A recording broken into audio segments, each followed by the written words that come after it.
V nedeľu bude v Bratislave koncertovať Jean-Michel Jarre. Ako hosť sa predstaví Brian May, gitarista skupiny Queen.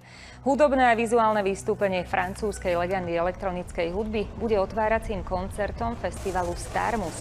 Veľkolepú show si diváci môžu na mieste vychutnať zadarmo a v priamom prenose ju prinesie aj RTVS. Akciu budú sprevádzať aj dopravné obmedzenia na moste SNP a na Viedenskej ceste.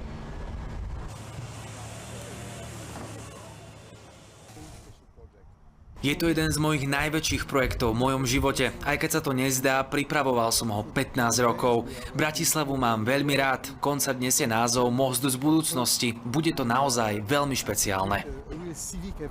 Samotný priestor konania koncertu má určité kapacitné obmedzenia, nemôžeme sem pustiť viac ako 30 000 návštevníkov, ale aj v spolupráci s Policajným zborom Slovenskej republiky a s Mestskou políciou Bratislava máme pripravené záložné plány a záložné miesta na to, aby všetci ľudia, ktorí prídu sa pozrieť na tento skvelý koncert, aby mali priestor, odkiaľ koncert môžu sledovať a počúvať.